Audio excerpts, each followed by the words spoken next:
اور جب ایک اکیلے اللہ کا ذکر کیا جاتا ہے تو جو لوگ آخرت پر ایمان نہیں رکھتے ان کے دل گھٹ جاتے ہیں، اور جب اللہ کے سوا اوروں کا ذکر کیا جاتا ہے تو فوراً خوش ہو جاتے ہیں۔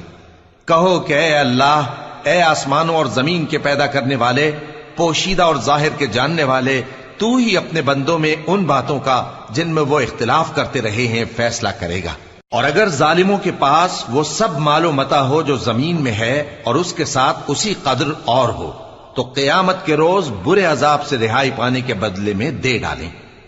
اور ان پر اللہ کی طرف سے وہ امر ظاہر ہو جائے گا جس کا ان کو خیال بھی نہ تھا،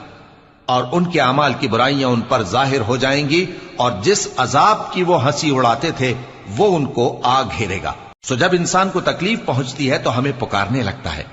پھر جب ہم اس کو اپنی طرف سے نعمت بخشتے ہیں تو کہتا ہے کہ یہ تو مجھے میرے علم و دانش کے سبب ملی ہے۔